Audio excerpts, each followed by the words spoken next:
Écoutez,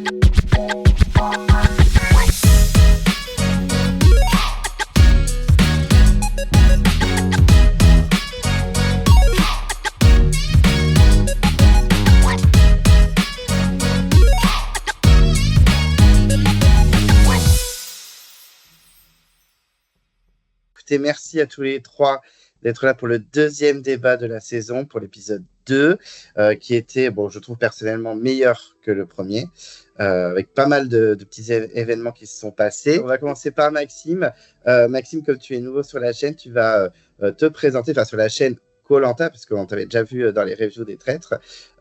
Présente-toi un petit peu et dis-nous, voilà, quelle est ta relation avec l'émission, quand c'est que tu as découvert l'émission de TF1? Je m'appelle Maxime, j'ai 30 ans et je n'ai pas vu toutes les saisons de Koh-Lanta. À vrai dire, je n'ai pas de souvenir exact de ma première rencontre avec l'émission. Parce que je pense que c'était juste quand j'étais jeune, j'ai dû tomber dessus à la télé et j'avais commencé à regarder comme ça. Et après, j'ai regardé un peu de façon sporadique l'émission. Donc, des fois, je regardais la saison, des fois, j'avais loupé un peu le premier épisode, donc j'avais complètement lâché par la suite. Donc, on ne peut pas dire que je sois un téléspectateur assidu de koh, mais c'est vrai que c'est une émission que j'apprécie particulièrement et qui m'a amené aussi à découvrir d'autres versions internationales, notamment Survivor, la version américaine. Et je me suis mis aussi un peu à Australian Survivor, donc la version australienne de koh, qui est très bien aussi. Donc au final, j'ai plus regardé de saisons de Survivor que de koh, ce qui peut être un peu gênant parfois quand je regarde les dernières saisons du coup de la version française, parce que j'ai un avis, je pense, un peu biaisé par ce que j'apprécie dans la version américaine ou australienne, où on a une vision du jeu qui est un peu différente. Donc moi, c'est vrai que j'affectionne particulièrement le côté stratégie de l'émission. Donc c'est un peu ça que je vais rechercher toujours dans koh, alors que c'est un peu moins évident en fait dans la version française. Disons que la vision, que ce soit du côté téléspectateur ou même candidat, la vision du jeu est un peu différente, je trouve, en France. Donc parfois, je suis assez critique de ce point de vue-là.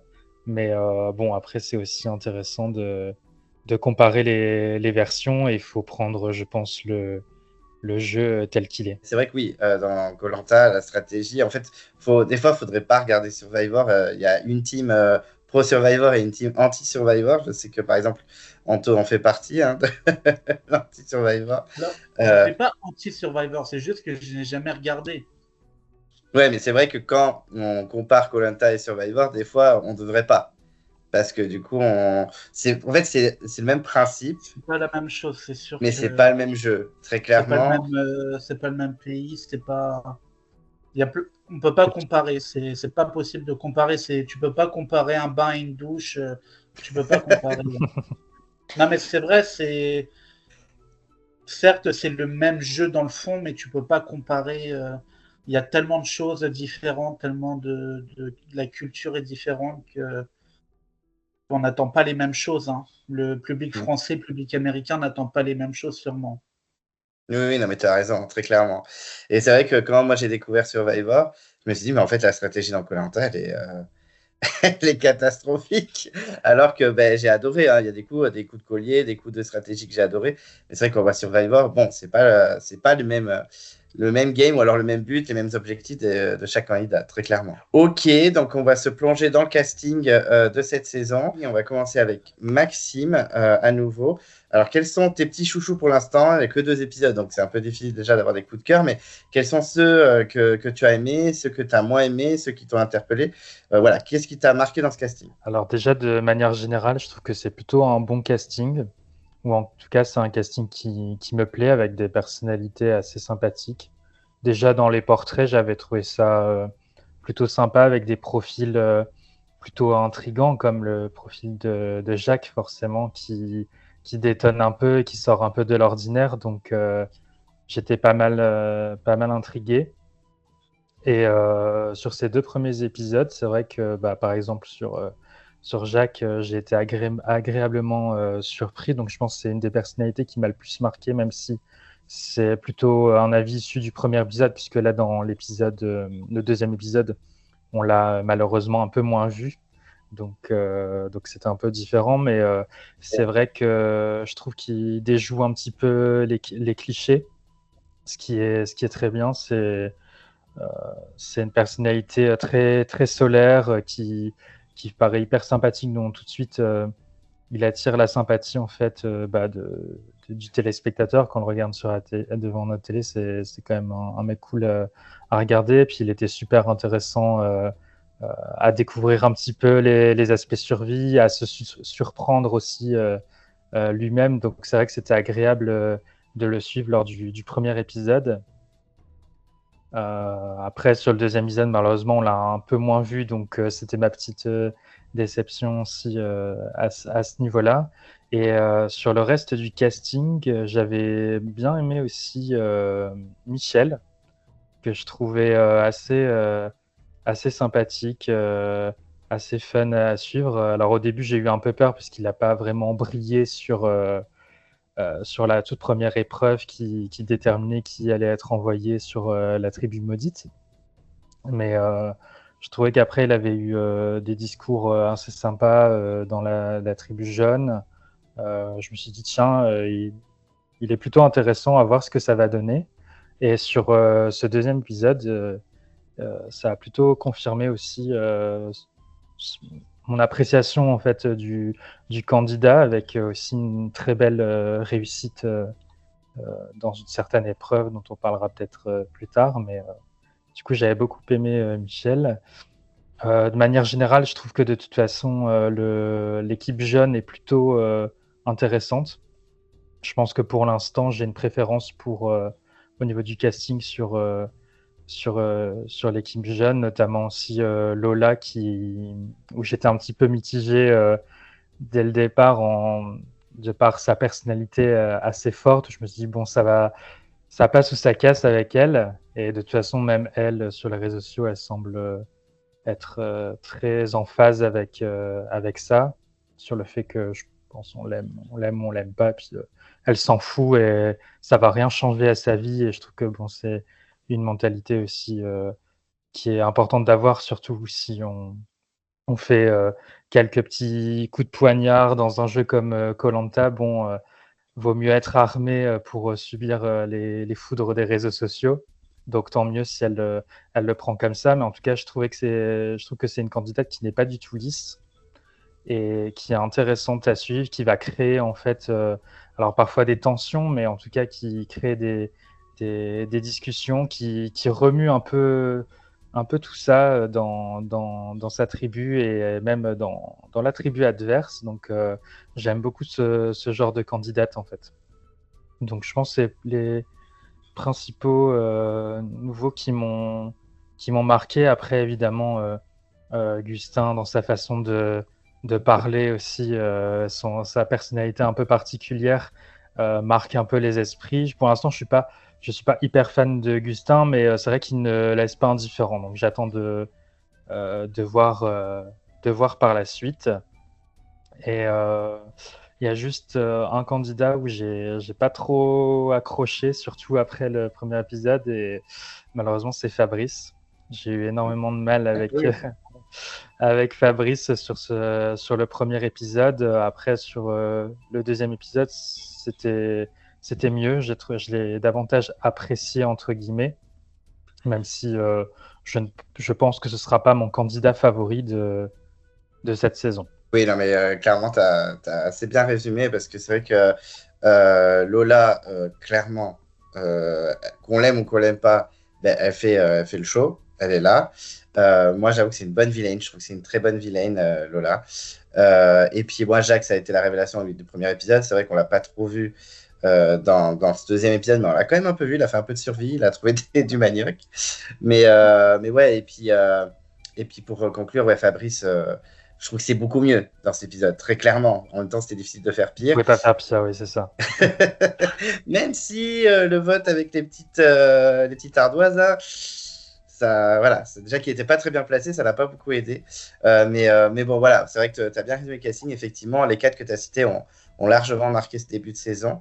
Toi, Pierre-Yves, quels sont les candidats qui t'ont le plus marqué, positivement et négativement? Alors, parmi tous les candidats présents à l'affiche de cette saison, je veux pas vous mentir, hein, il y en a encore certains que j'ai du mal à identifier, surtout chez les filles. Sarah, Charlotte, il y en a une, je sais plus comment, je sais plus comment elle s'appelle. Mais en ce qui concerne le contenu du casting, alors déjà il est nombreux, et quand il est nombreux, il faut avoir des personnalités très différentes. Et c'est un casting pour moi très hétéroclite. On a beaucoup de disparités dans les comportements. Moi, je trouve ça très intéressant. Il y a des gens qui sont en retrait, mais qui vont se dévoiler un petit peu plus.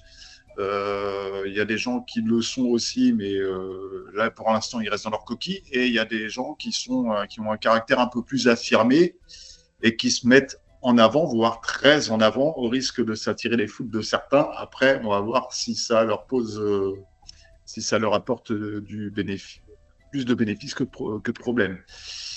En ce qui concerne mes petits chouchous, bon, si je vous dis qu'il y a Frédéric et Hugo, il n'y a pas de... Bon, je pense que ça surprendra personne. Hugo, c'est... Que dire de plus? Que dire de plus? En plus, je trouve il a une sympathie, franchement, il a une sympathie incroyable. Il a une sympathie à toute épreuve. J'ai l'impression qu'il a dû être un moine bouddhiste dans une seconde vie. Parce que il y a pas eu, je me souviens pas d'un moment dans ces 2 saisons précédentes où il a haussé le ton. Frédéric, stratège assumé, mais stratège sympa, pas un stratège dark. On en a eu dans d'autres saisons. Après, moi, je peux pas parler de Survivor, j'en ai pas vu. J'ai pas vu Survivor en 2 épisodes, mais je sais d'après les nombreux extraits que la stratégie dark, il y en a quand même beaucoup. C'est beaucoup moins le cas beaucoup moins le cas dans Koh-Lanta. D'autres candidats que j'ai bien aimé, moi, Ilyes, on l'a pas trop vu au premier épisode. Je trouve que c'est un candidat très solaire pour l'instant dans le deuxième. J'espère que ça va le rester. Ça va peut-être lui poser problème parce que les candidats qui vont le voir comme un danger. Moi, j'espère pas. J'aimerais bien le voir un petit peu plus. Michel aussi. Michel, un petit candidat un peu plus en l'ombre. J'ai l'impression que c'est quelqu'un qui a beaucoup d'humilité. D'ailleurs, ça a été souligné à l'écran. J'espère qu'il va rester comme ça pour l'instant et se dévoiler un peu plus dans le reste de la saison. Moi, je vois déjà une alliance à 3 se dessiner entre Ilyes, Nathael et Michel. Il y a peut-être des gens qui vont parler de alliance ethnique, comme ça a été le cas entre... ouais, en plus, c'est le nom d'un ancien groupe. En plus, je n'aime pas Oui, bah oui, c'est pour ça que je rigole, cette technique. Ouais, bah, comme ça a été le cas l'année dernière entre Amri et Meissa. Parce qu'il y en a qui pensent ça, mais tant pis pour eux, hein, mais les affinités, des fois, ça se décide pas comme ça. Hein. Ça se fait naturellement. Sinon, chez les filles, j'étais un petit peu circonspect sur Vanessa. Mais pour moi, elle a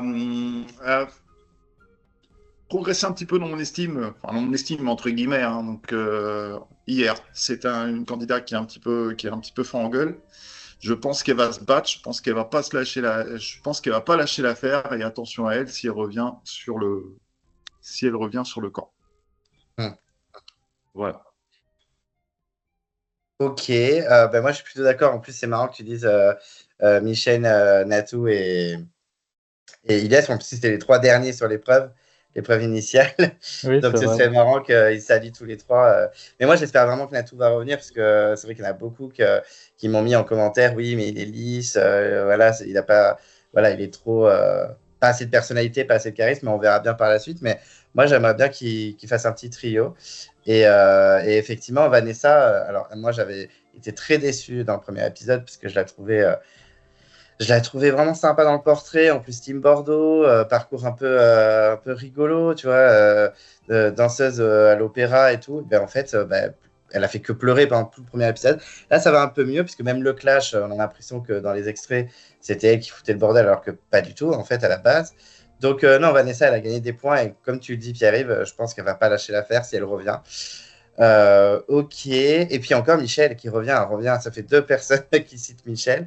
Bon, j'ai une petite souris m'a dit qu'Anthony ne va pas me citer Michel dans ses points positifs, mais bon, c'est vrai qu'il est quand même très apprécié. Même moi, je l'aime beaucoup.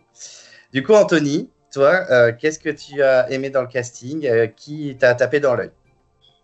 Alors, faut dire que cette saison, je suis un bon élève parce que hier, j'ai pris des petites notes. Donc, c'est la première fois que je prends des notes. Donc, on n'est pas pris autant de notes. Hein, faut pas abuser non plus. Parce que moi, je peux pas faire deux choses en même temps. Je peux pas noter, regarder l'écran, c'est pas possible. Donc, Ah, mais je l'ai vu j'ai triché parce que j'ai vu l'épisode en différé aussi, donc j'ai pu mettre pause. Hein. Du coup, alors moi, la saison avait mal commencé pour moi niveau casting parce que ma préférée, First Boot, donc on adore, hein, la petite Cécile, c'était ma préférée au portrait, elle me faisait un peu penser dans l'esprit loufoque à Julie Navarro de l'île au trésor. Donc j'étais tellement déçu qu'elle parte. Après, c'était un First Boot évident, malheureusement. Ce deuxième épisode a mal commencé pour ma deuxième préférée qui est Emmanuel. Donc, si une doyenne, hein, ça ne change pas. On est toujours là, même si bon, une doyenne à 45 ans, ça fait un peu mal, quoi. On espère des doyennes un peu 50-55 ans, comme on avait eu la petite Nathalie la saison dernière.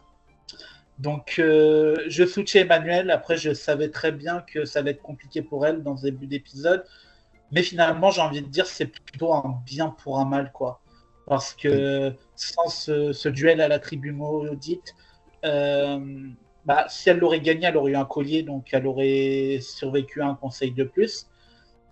Et là, le fait qu'elle soit dans la tribu maudite, certes, elle n'est pas dans le jeu, mais au moins, on ne peut pas se faire éliminer pour le moment. Donc, c'est plutôt positif.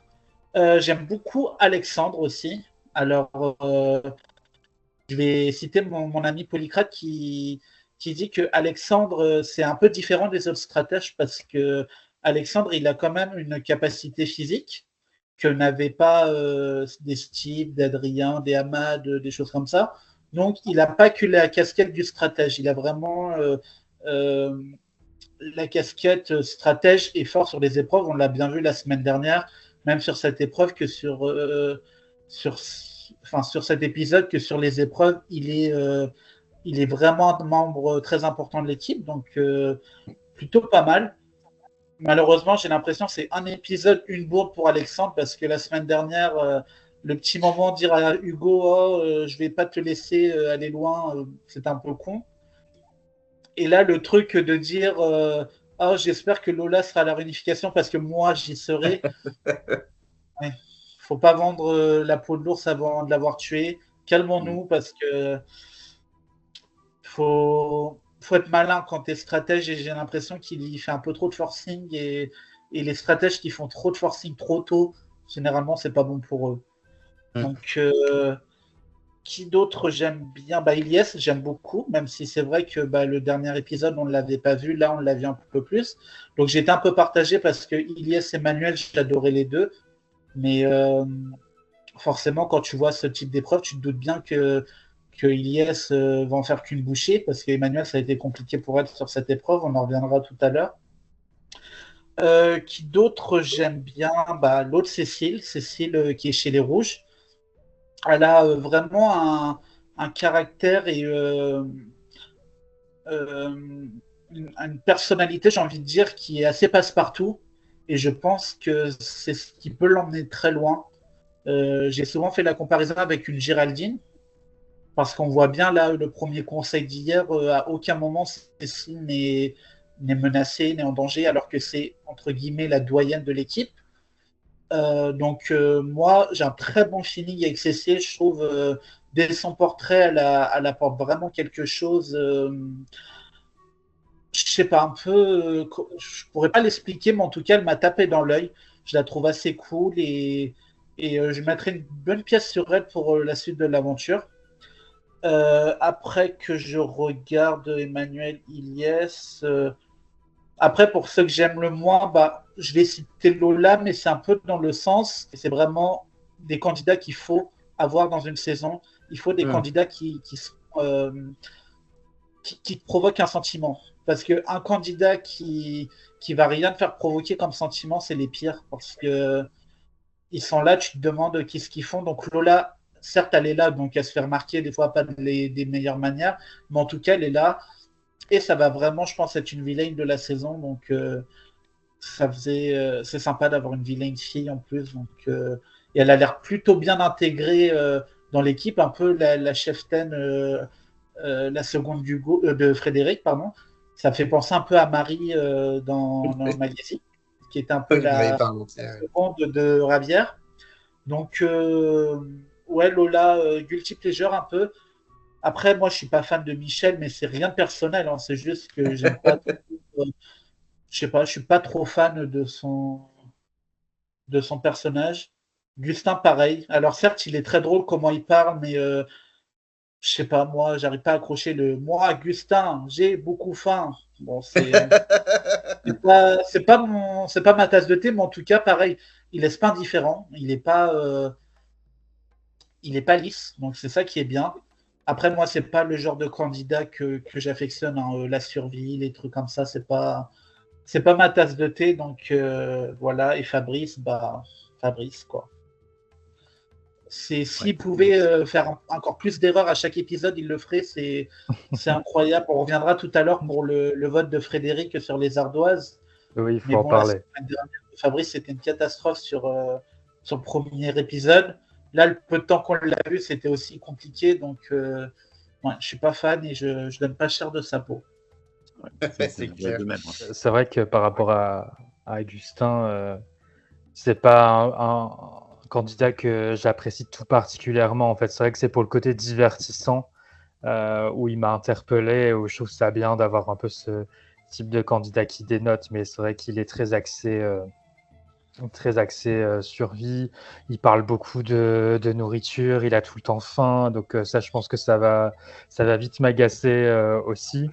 Mais c'est vrai que je l'ai cité parce que ça reste, je pense, un des candidats marquants. Après, c'est vrai que vous avez parlé aussi d'Ilyes. J'aimais beaucoup Ilyes dans son portrait. Après, bon, un peu déçu de la tournure des événements pour lui dans le premier épisode, mais comme Pierre-Yves l'a souligné, c'est vrai que c'est aussi un mec hyper solaire. Dans ce deuxième épisode, j'ai énormément apprécié. Je trouve qu'il a vraiment une bonne vibe. Il était trop heureux de se retrouver sur la tribu jeune et de quitter la tribu maudite. Ça faisait vraiment plaisir à voir. J'aimais bien aussi son début de relation avec Michel, qui était un autre candidat que j'appréciais. Donc, c'était hyper cool de le suivre dans cet épisode. Mais c'est vrai qu'il y a certains personnages, certains candidats, c'est pas forcément des coups de cœur, mais c'est juste des personnalités, voilà, ils sont pas lisses, ils sont soit divertissants, soit on sait qu'on va les détester, soit on sait qu'ils vont être dans la stratégie. Même Lola, on sent on en parlera tout à l'heure, mais elle est à fond aussi dans le côté stratège. Donc on sait que voilà, il y a quand même certains candidats qui vont créer du jeu, des intrigues dans cette saison, et c'est ce qui me rend hyper positif en fait pour la suite de la saison. Non, mais effectivement, oui, on a des grosses personnalités. Oui. Gustin ou Lola, c'est pas forcément les candidats qu'on aime, mais forcément, on les voit, quoi. Ils sont là, plus ou moins positivement ou négativement. Ils nous ont marqué en l'espace de 2 épisodes. Oui, Anthony, tu voulais réagir? Bah, on espère que le petit Gustin ne va pas être aussi chiant sur la bouffe que l'était Christophe dans Koh-Lanta Johor, parce que ça a été sacrément compliqué pour lui. Et là, en 2 épisodes, quelqu'un qui parle trop de nourriture, je sais que ça peut vite agacer les autres. Donc, Il faudrait qu'ils fassent attention sur Ouais. ça. Et c'est pas anodin qu'on nous montre Oui. ce type de scène, donc Ouais. je Surtout pense que ça que fait ça va deux être mois. compliqué pour lui. Exactement, oui. Clairement, s'il le montre à ce point-là, c'est soit il nous fait aimer des vagues parce qu'il craque, soit ça va partir au clash parce que les gens vont pas supporter ce comportement, quoi, tout le temps à vouloir bouffer. Et d'ailleurs, Anthony, je voulais juste réagir avant qu'on passe au point positif. Tu as beaucoup parlé de Cécile, que j'appelais Cécile prof de yoga, mais maintenant je peux l'appeler Cécile. Effectivement, moi j'ai adoré. Je crois que là, avec le deuxième épisode, c'est ma préférée de tous les candidats.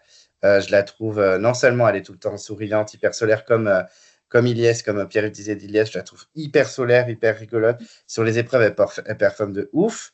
Alors que, on n'en parle pas trop, alors que je crois que c'est la fille la plus forte de son équipe.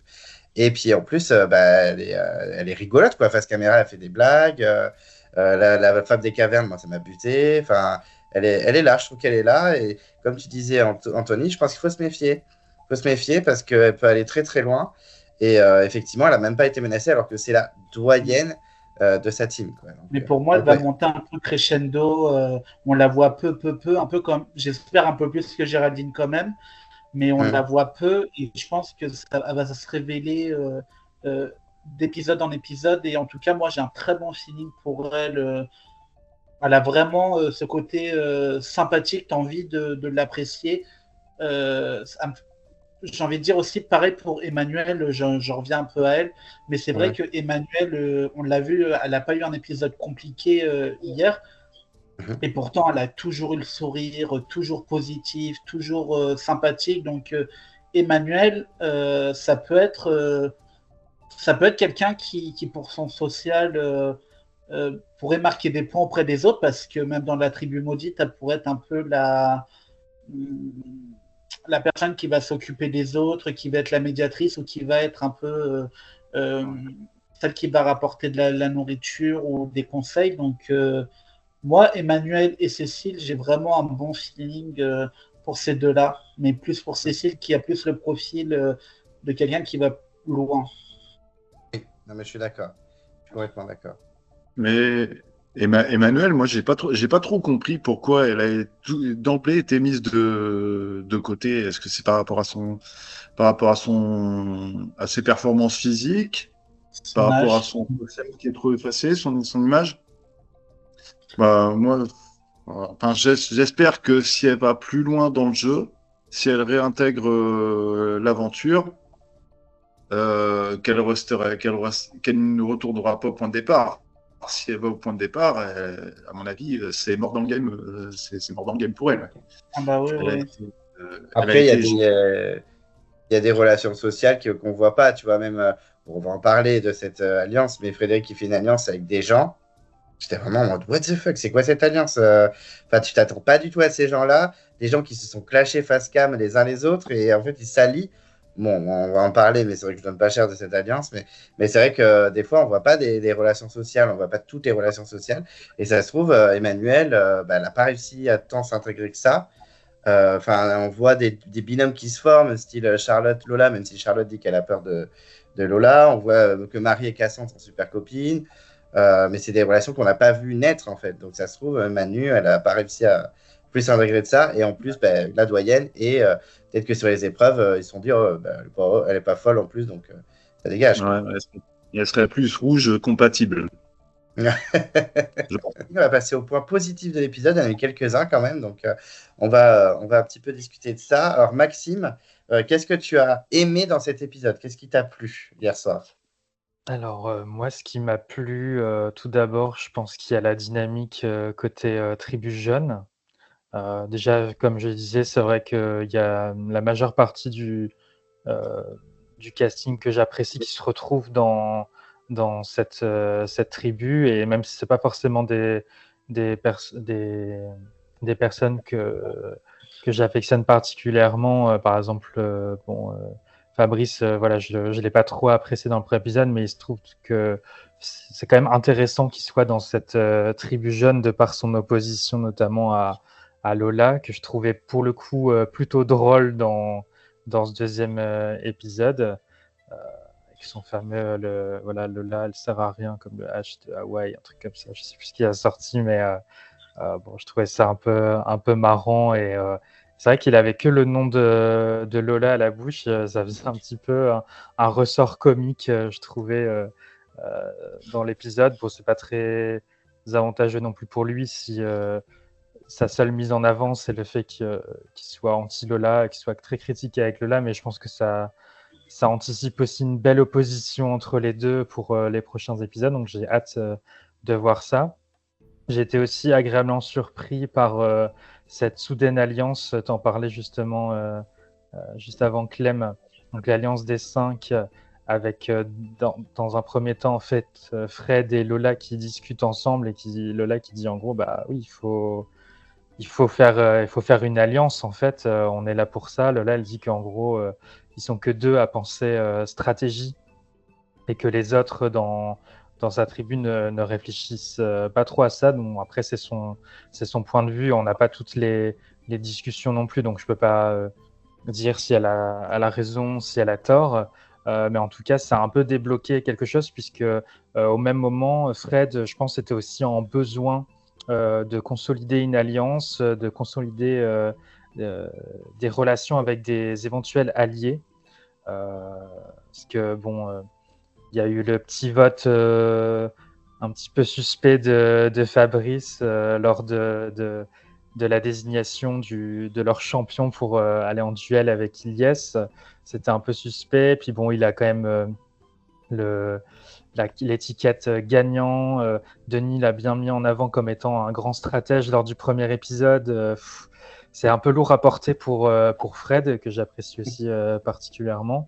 Donc oui, Fred, il avait besoin de consolider quelque chose et que Lola lui parle de monter une alliance. Il se rapproche du coup de Jacques, Sophia et Charlotte pour se dire voilà, on fait un pacte de non-agression, je crois, tous les 5, mais en gros, ça veut dire voilà, on fait une alliance à 5, mais l'idée, c'est on vote pas l'un contre les autres et on élimine ceux qui sont hors du groupe des 5. Je trouvais ça intéressant parce que c'était quand même assez tôt dans la saison, on est seulement au 2e épisode. Je suis pas sûr que ce soit les bonnes personnes qui fassent partie de cette alliance parce que, comme vous le disiez, il y a un peu déjà des petites tensions entre certains. En plus, bon, Lola, c'est quand même une forte personnalité, donc pas sûr que ça passe avec tout le monde. Elle a l'air déjà de beaucoup agacer, en fait, ses petits camarades. Même Jacques en parle lors d'un moment un peu interview où il dit ça, que bon, faut pas trop qu'elle le chauffe, quoi, parce que ouais, elle l'agaçait un peu. Donc j'ai bien aimé parce que même si je sais que il y a peu de chances que ça tienne, j'ai bien aimé parce qu'il y a une démarche en fait de stratégie, il y a une démarche de création d'alliance. On tente quelque chose dans cette tribu des jeunes et je pense que ça va amener aussi des épisodes plutôt pas mal par la suite. Même dans la bande-annonce pour la semaine prochaine, on laisse sous-entendre un certain nombre de tensions, peut-être aussi un clivage entre les jeunes, donc certainement peut-être entre cette alliance et les autres, parce que je suis pas sûr aussi que Michel et Ilyes, notamment, qui sont assez proches, se laissent faire. Ils pourraient très bien miser sur le côté clivant de Lola pour faire un peu péter tout ça. Et pourquoi pas reprendre le lead dans cette tribu jeune. Et ça pourrait faire, je pense, beaucoup de mal à Fred, qui malgré tout, c'est quand même bien allié à Lola. Et on va dire que son binôme, c'est plutôt Jacques, mais Jacques, il a l'air d'avoir du mal avec Lola. Donc bon, franchement, il en faut pas grand-chose pour que Fred se retrouve en minorité dans cette tribu jeune. Puis il y a eu le vote, comme je disais, de Fabrice. Il y a aussi Thibaut, aussi, je crois, qui mentionne à un moment le fait que lors de la défaite des jeunes lors de la première épreuve, qu'il faudrait peut-être un vrai capitaine dans les épreuves pour prendre le lead. je trouvais que c'était pas du tout anodin en fait de sortir ça, sachant que officiellement leur capitaine c'est Frédéric. Donc oui, Fred pourrait vite se retrouver en difficulté. Donc ce que je ne souhaite pas, parce que j'adore Fred, mais ça pourrait créer des moments assez sympas et permettre aux anonymes, en fait, aux petits nouveaux de se révéler dans cette tribu jeune. Donc ça, c'était mon premier point positif. Deuxième point positif aussi, toujours un peu en stratégie, c'était côté rouge, où le fait qu'ils se retrouvent en fait en conseil, donc le fait d'avoir perdu l'épreuve d'immunité, ça nous a permis d'avoir des scènes assez sympas de leur côté, de voir un peu plus certaines personnalités, notamment qu'on n'avait pas beaucoup vu lors du premier épisode. Et on a pu voir un petit peu le retour du grand stratège Alexandre, qui a sauté sur l'occasion pour tenter quelque chose. Donc on a tout d'abord une connexion entre les hommes de la tribu rouge qui se fait, pour le coup, assez naturellement, je pense, mais qui se transforme un peu en cliché de guerre des genres, avec tout de suite les mecs qui proposent un nom de fille, parce que forcément, donne le nom de Marie, et soi-disant, c'est la plus faible de la tribu, de leur équipe, alors que Marie, c'est littéralement celle qui a été la meilleure lors de l'épreuve d'immunité qu'ils ont perdue. Donc, où est la cohérence par rapport à ça? C'est aussi ce que souligne, je pense, Alexandre, en disant que ça pourrait être bien peut-être de voter Harry, qui, je pense, objectivement était plus faible sur les épreuves, en tout cas, que Marie. Donc, il souhaite un peu renverser la tendance, et il se positionne en fait de lui-même en swing vote entre ce clan des filles et ce clan des garçons. Donc j'ai trouvé ça assez sympa. Alors il l'a pas toujours fait dans la subtilité. Il a fait des bonnes choses, je pense. Le fait par exemple, d'en parler à Hugo, d'essayer de le convaincre de changer son vote et de plutôt se retourner vers un vote ciblé sur Harry. Je trouve que ça, c'était plutôt pas mal, puisqu'il ne prend pas, entre guillemets, en traître les garçons.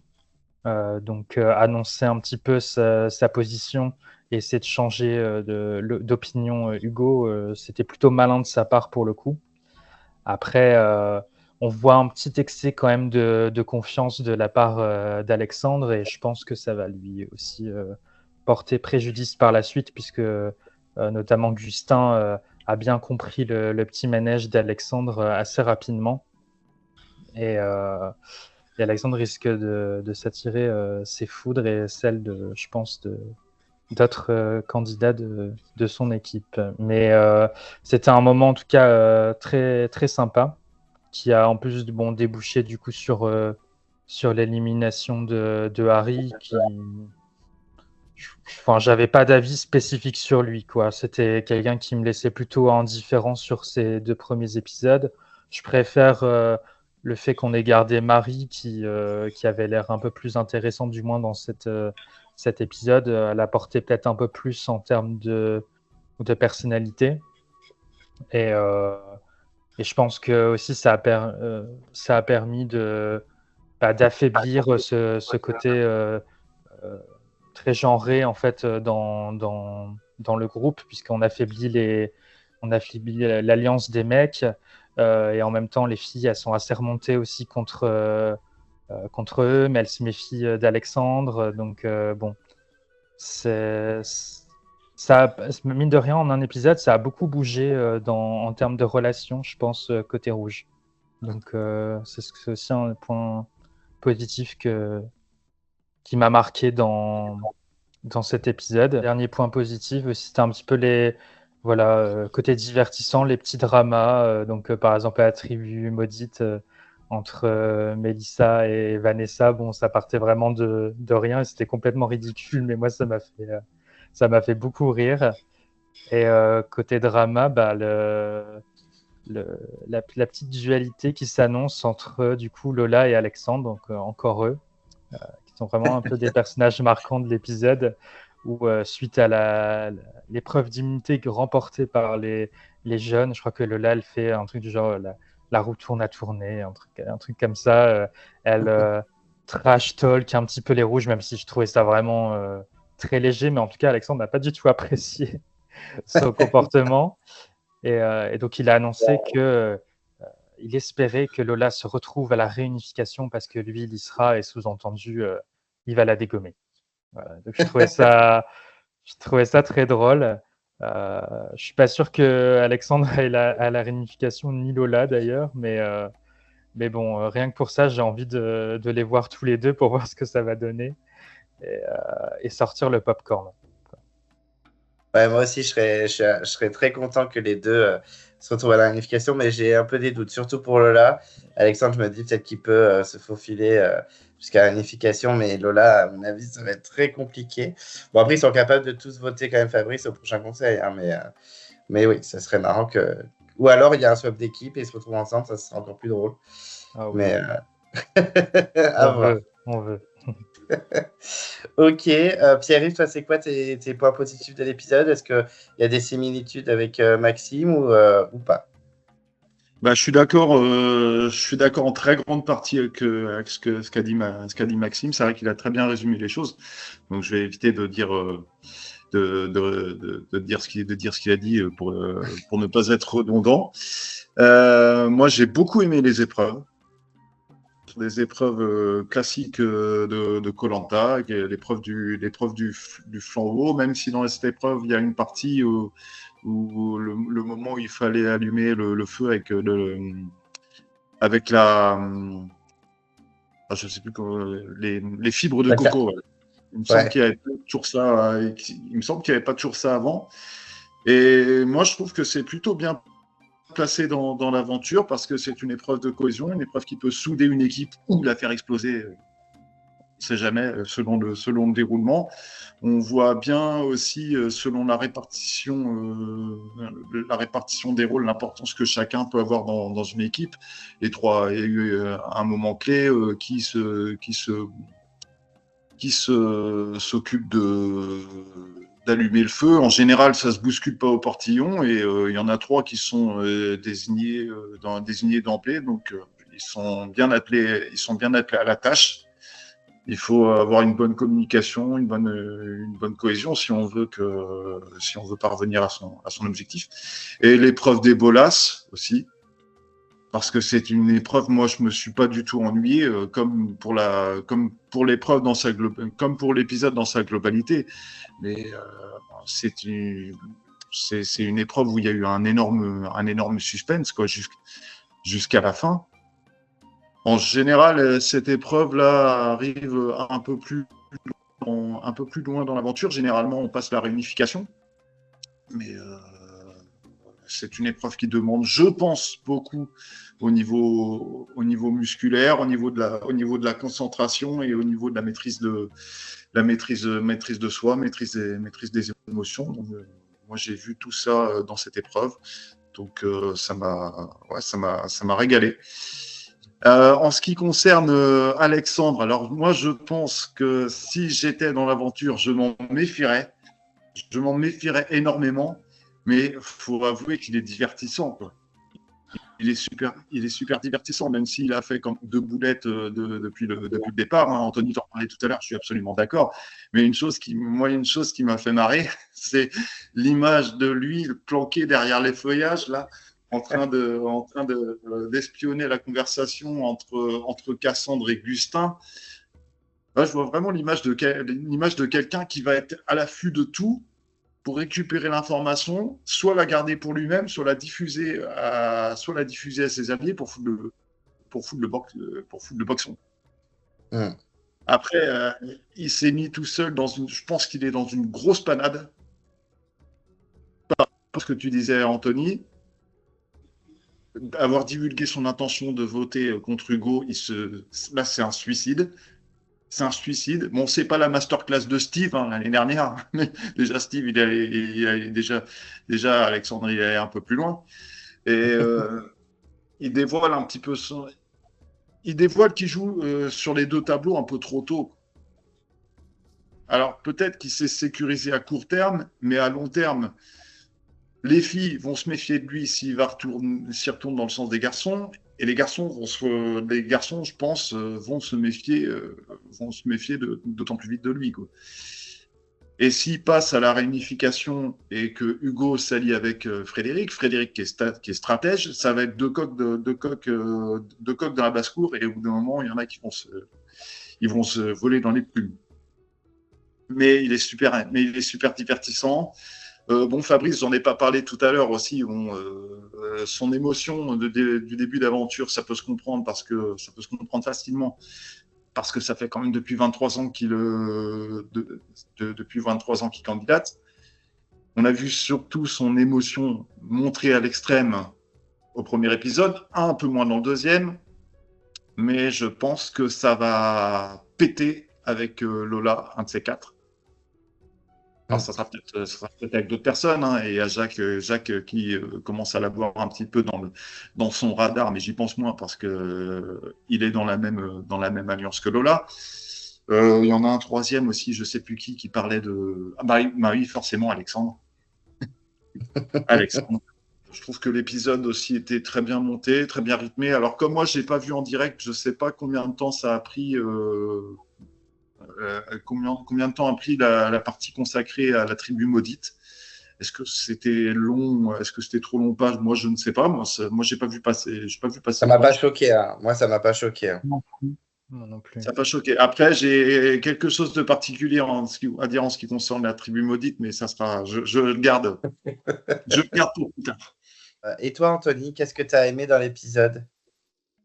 Alors, moi j'ai beaucoup aimé l'épisode. Je l'ai même préféré à celui-là de la semaine dernière, que j'avais déjà beaucoup aimé la semaine dernière. Donc, pour l'instant, on est bien. Le rythme de l'épisode était super parce que moi, j'achète ce format d'avoir 3 épreuves dans un épisode. Donc, une épreuve de confort, un duel. Donc, ça avait été le cas dans le combat des héros, la légende. Là, ils refont ce système de duel, plus après l'épreuve d'immunité. Donc, t'as pas le temps de t'ennuyer. T'as pas une épreuve au début, une épreuve à la fin, et tout le reste, c'est un peu chiant. Là, je trouve que c'était bien rythmé. L'épreuve d'immunité, elle était très serrée, même si malheureusement, je savais que les jaunes allaient l'emporter. Mais en tout cas, l'épreuve était très rythmée. Et c'est pas comme l'épreuve d'immunité de la semaine dernière où les rouges ont eu le dessus dès le départ et ils n'ont pas lâché, quoi. Là, c'était un coup jaune, un coup rouge, donc c'était plutôt sympathique. J'ai bien aimé que Ilyes, ce soit lui qui intègre l'aventure.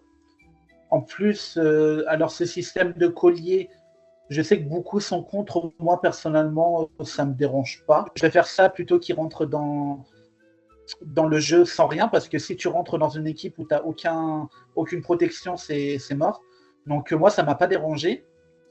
Et en plus, hier, j'avais mis une petite hypothèse là dans le point d'eau. Alors, ça serait diabolique de faire ça. Hein. Mais vu qu'Ilyes, il a un collier, imaginons les jaunes reperdent la prochaine épreuve de confort. Pourquoi pas mettre Ilyes sur les pancartes et le redégager dans la tribu maudite? Comme ça, tu te débarrasses d'un collier d'humilité, quoi. Parce qu'on sait très bien que la personne qui affrontera Ilyes aura un collier. Donc, si tu as 2 colliers dans une équipe, ça commence à faire beaucoup, quoi. Si tu fous Ilyes tu le refous dans la tribu maudite, bah, c'est plus ton problème avec le collier, quoi. Donc, ça serait très salopard, mais en tout cas, ça serait très drôle. Je le souhaite pas, mais ça serait super, super drôle et je pense pas que ça le fera. Qu'est-ce que j'ai bien aimé aussi? J'ai bien aimé que Hugo il commence à parler de stratégie. Alors, c'est pas des stratégies révolutionnaires. Hein. Hugo, il a toujours été réputé pour être un peu toujours dans des alliances de garçons. C'était le cas dans Malaisie, c'était le cas dans La Légende. Il préférait s'allier aux garçons qu'aux filles. Donc là, c'est pas étonnant, mais on voit qu'il est plutôt ouvert à la stratégie. Donc pourquoi pas? Quoi d'autre j'ai bien aimé? J'ai bien aimé que l'alliance de femmes fonctionne. Est-ce qu'en 2024, dans Koh-Lanta, une alliance de femmes va fonctionner? On croise les doigts, vraiment, on croise les doigts parce que il serait temps que des femmes s'allient et que ne se tirent pas dans les pattes. Donc, j'y crois, j'espère, j'aimerais bien. Euh, j'ai adoré le clash, Guilty Pleasure, hein, j'ai adoré le clash entre Vanessa et Melissa. En plus, ils l'ont foutu dans le pré-générique. Donc, ça me fait penser à la bonne époque de Koh-Lanta où ils mettaient des clashs dans le pré-générique. Alors maintenant, la personne qui vous fout la merde, vous ne me connaissez pas énervé. Donc, moi, j'adore ces moments-là, c'est vraiment la base. Donc, ça fait longtemps qu'il n'y avait vraiment pas eu de vrai clash. Enfin, de vrai clash. On va pas abuser, ils se sont pas non plus. C'est pas non plus le clash du siècle, mais c'était sympa. Moi, j'ai bien aimé. Vanessa, j'aime beaucoup. Melissa, elle a l'air d'avoir un sacré caractère quand même. Donc moi, j'achète. Je suis plutôt client de ces petits clashs comme ça. Donc, ça me rappelle l'ancien Koh-Lanta que j'aime. Donc, je valide. J'aime beaucoup Cassandre. Cassandre qu'on voit peu, mais qu'on voit un peu rigolote. Cassandre qui a choisi le mauvais prénom parce que maintenant, elle va être abonnée au Boule Noire, la pauvre. Deux tirages de boules noires, deux boules noires, donc ouais, faut pas s'appeler Cassandre à Koh-Lanta. Pour la petite anecdote, moi Cassandre, je la connaissais sans la connaître, parce que du coup, on sait que de par son métier, elle est écrivaine, autrice, et du coup, ma sœur lit ses romans, et du coup, c'est une anecdote qui n'a rien à voir avec elle, hein. Mais du coup, j'avais acheté à Noël un roman de Cassandre à ma sœur sans savoir qui c'était. Donc, la dernière fois, j'ai été sur son Wikipédia pour voir ses livres. Et je me suis dit, mais c'est bizarre, je connais ces noms-là. Et en fait, voilà, j'avais acheté un livre de Cassandre à ma sœur. Donc, anecdote totalement useless, mais ça m'a fait rire quand j'ai vu ça. Donc, euh, donc voilà, Cassandre. J'ai bien aimé que Alexandre il s'affirme et qu'ils ne veulent pas rester dans un truc ringard de garçon contre fille. Donc certes, il a pris un peu trop position, mais moi j'ai bien aimé. J'ai bien aimé qu'il penche vers les filles. C'était plutôt un très bon épisode et voilà, je pense que j'ai rien oublié. Ok, ben moi j'ai retenu surtout l'anecdote du livre de Cassandre. Peut-être que son prochain roman sera sur Koh-Lanta, du coup. Ah bah écoute, hein, Pas, ou Anne-Sophie où elle Antoine, fera une on va fiction sur une conseiller, île déserte. il nous faut une nouvelle écrivaine qui écrit sur Koh-Lanta. Donc L'aventure de ma vie. Maxime, qu'est-ce que tu n'as pas aimé dans l'épisode? Ce que j'ai moins aimé dans l'épisode, du coup, mis à part le clash entre Vanessa et Melissa, je trouve quand même que c'est la tribu maudite. J'ai trouvé pas très les moments passés sur l'île pas très intéressants, notamment la recherche de. Alors j'oublie toujours le nom de la petite statuette qu'ils doivent récupérer Anito. pour Anito. Non, mais dans ma review, c'est un enfer. Hein. l'Anito. Donc ils doivent trouver l'Anito. J'ai trouvé vraiment bon. Heureusement, c'était assez court la recherche. Donc je sais même pas s'ils considèrent ça comme une épreuve du coup, mais je trouvais que c'était assez long, pas très intéressant parce qu'au final. Ils n'ont pas vraiment d'indices, ils sont pas dans. C'est juste, voilà, on les lâche au niveau de la rivière et démerdez-vous, trouvez votre sortie de secours vous-même. Et la vraie épreuve qui débute, en fait, qui est intéressante pour eux, c'est vraiment plutôt le duel. Et je trouvais qu'effectivement, c'était sympa entre Ilyes et Emmanuel, mais la pré-épreuve du coup qui est la recherche de l'Anito, j'ai pas été emballé et je me dis mince si ça fait ça à chaque fois en fait si on est vraiment sur quelque chose de très similaire où juste on lâche les quatre membres de la tribu maudite au niveau de la rivière et qui doivent être dans la recherche de la statuette, bon même si ça reste, je pense que ça restera toujours des moments assez courts parce que il y a plein de choses après à montrer dans l'épisode. Hein. Il faut qu'il montre quand même l'épreuve de confort. Il faut qu'il montre le duel entre le membre de la tribu maudite et le membre de l'équipe perdante. Après, on repart sur des moments un peu de camp, puis l'épreuve d'immunité, etc., etc. Donc, je pense que ce sera jamais très long. Mais je trouvais que c'était un point négatif parce que bon, c'était la recherche n'était pas pas très trépidante, quoi. J'ai vu que pour la recherche de l'Anito dans la rivière, il y en avait beaucoup qui aimaient pas, notamment hier dans le serveur, quand on en a parlé, il y avait beaucoup qui n'ont pas aimé. Je vais citer Raph qui m'avait dit qu'il n'avait pas du tout aimé. Moi, ça m'a pas dérangé, étant donné que c'est qu'une épreuve. C'est pas vraiment une épreuve, en fait, c'est comme un couloir, quoi. C'est une épreuve qui mène à une autre. Donc moi, ça me dérange pas que ça soit tout le temps la même épreuve. En plus, je trouve pas ça long.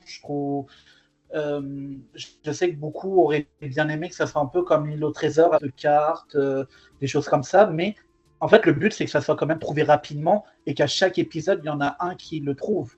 Dans l'île au trésor, c'était fait pour que ça dure toute la partie en équipe et qu'il n'y en a qu'un seul qui le trouve. Donc là, tu pouvais faire durer le truc pendant 20-30 minutes dans l'épisode.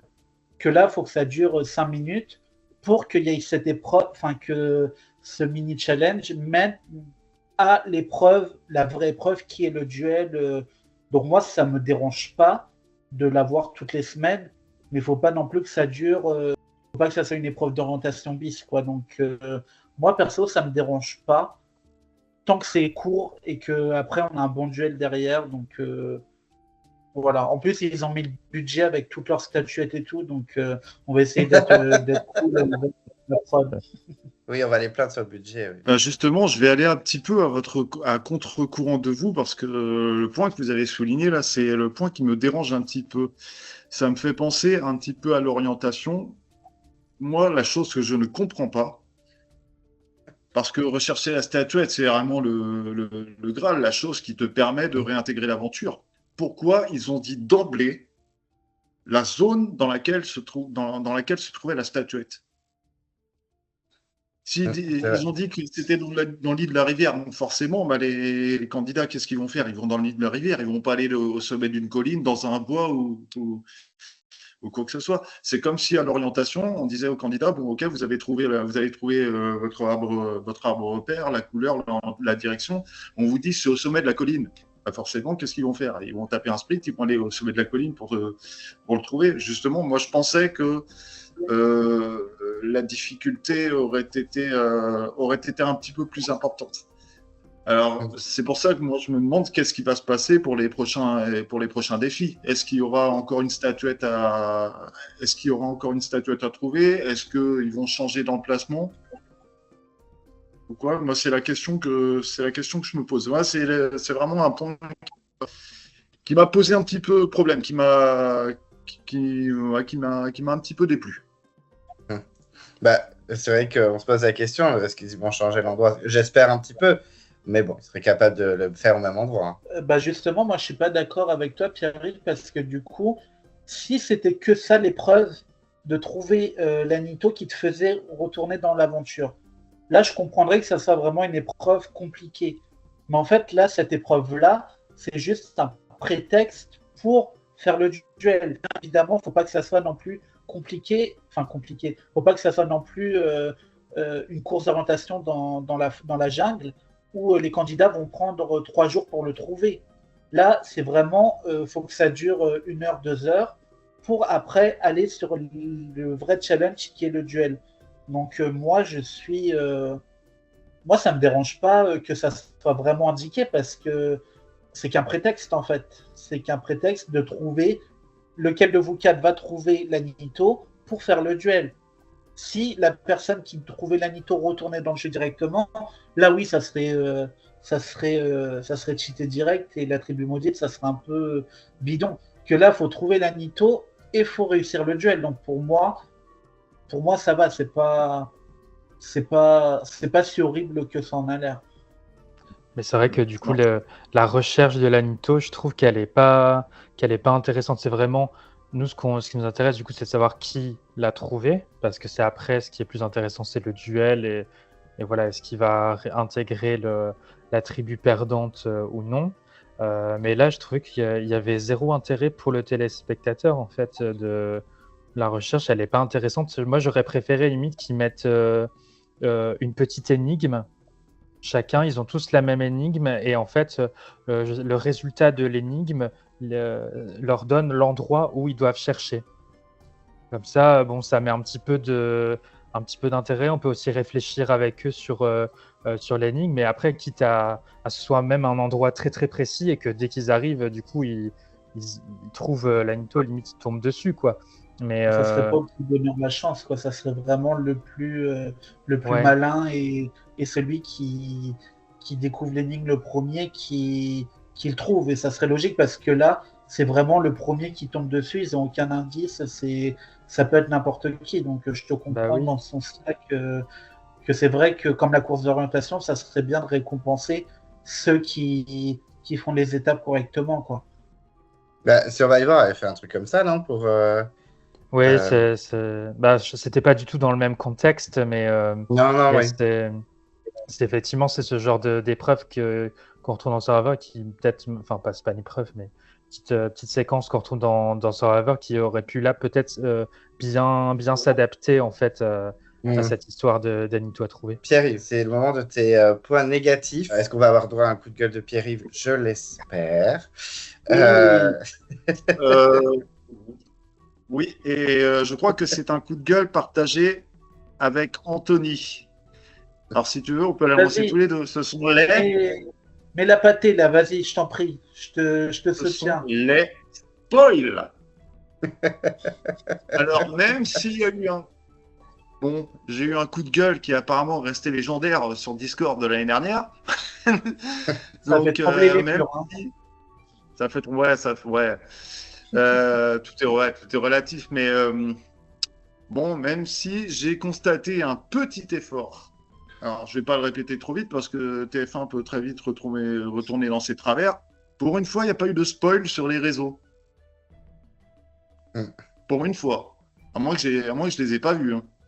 Moi, j'ai vu un truc. Mais je comprends pas. Mais pourquoi? Enfin, on l'a dit. Moi, je l'ai dit. Il y a d'autres personnes qui l'ont dit sur YouTube, sur d'autres réseaux. Mais pourquoi ils ne se contentent pas de reprendre les images des 2-3 premiers épisodes pour faire le générique? Moi, par rapport à IDS, je savais qu'il aurait gagné l'épreuve. Parce qu'on voit au moment où il y a une personne qui s'effondre, la personne s'effondre au pied d'Ilyes. Donc Ilyes était de retour. Ah oui. Je sais pas si vous l'avez vu. Et je vois cette scène, oui, quelqu'un tombe. Et effectivement, quand tu en as parlé hier soir, j'ai revérifié, oui, ben, c'est bien Ilyes à ses pieds, qu'elle est bien au pied d'Ilyes. Bon, il y a toujours des petits problèmes de montage par rapport au parcours du combattant. Il y a des candidats qu'on voit. Il y en a qu'on voit un petit peu moins. Il y en a qu'on voit un petit peu moins, voire pas du tout à certains moments. C'est toujours l'éternel problème. Bon, après, j'espère que pour les réseaux sociaux, ils vont faire comme hier soir et qu'ils vont arrêter de spoiler parce que là, je me suis dit, c'est peut-être le community manager qui était en vacances et là, ça va être la rentrée pour lui aussi. Il va retourner il va recommencer les erreurs. Et ouais, franchement, c'est agaçant. C'est agaçant. C'est le point élémentaire central qui m'agite un petit peu les nerfs. Ok. Juste ça, il n'y a que ça en point négatif. Le deuxième point négatif, j'en ai parlé tout à l'heure, c'était par rapport à l'épreuve. C'était par rapport à l'épreuve de la tribu maudite. Ok, bon, ça va, c'est un bon épisode quand même. Ouais, très bon. Ouais, il y avait quand même largement plus de positifs, je pense, que de négatifs. Oui, non mais oui, je suis d'accord avec vous. Ok, alors Anthony, tu as quelque chose à rajouter au niveau des points négatifs? Non, je plaisante. Il y a vraiment peu. Hein. Il y a vraiment peu. J'en ai parlé en début de vidéo quand j'ai dit que j'ai mis Gustin chiant avec la bouffe. Donc c'est vraiment mot pour mot ce que j'ai écrit. Donc après je peux comprendre. Hein, moi je serais sans doute 10 fois pire. Donc en vrai, qui sommes-nous pour juger derrière notre écran sur notre canapé avec à manger avec la pizza. Voilà, c'est ça exactement. Donc voilà. Pour en revenir à Fabrice et son vote contre Frédéric, alors je suis pour moi, c'est con. Et à la fois, pour moi, c'est pas con. C'est con de mettre Frédéric.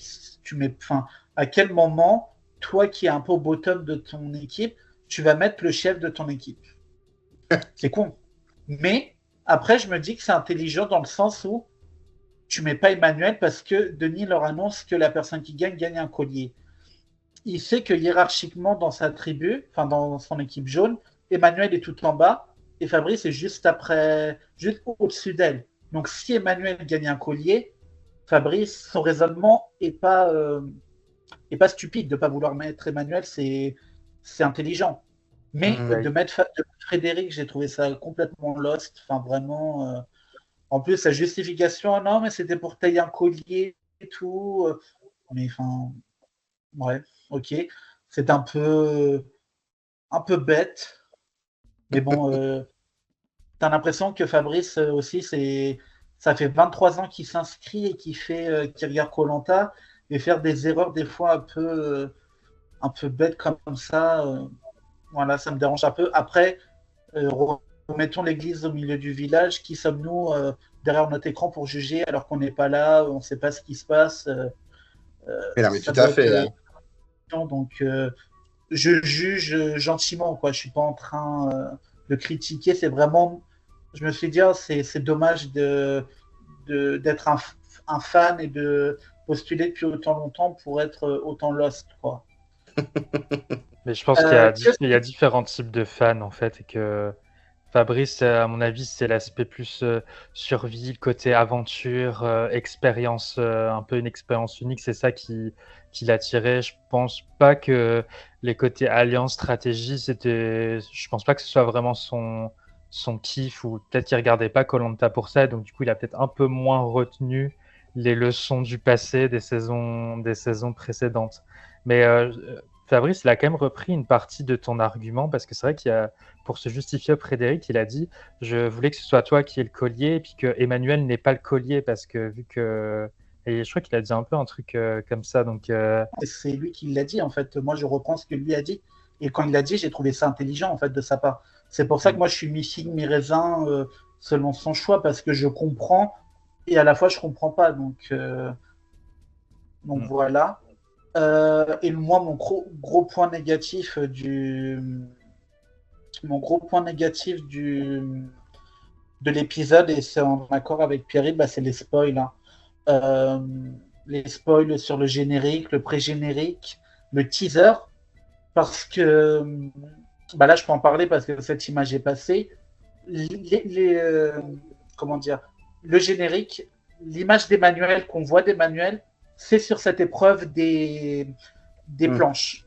Oui. Tu te doutes bien que cette épreuve des planches, elle a été faite quelques fois dans koh-Lanta, c'est jamais une épreuve individuelle. C'est toujours un duel, des choses comme ça. Tu te doutes bien que la prod, ils font pas cette épreuve, ils vont pas faire 15 planches comme ça pour tous les candidats. Donc, c'est systématiquement des duels, ces épreuves-là.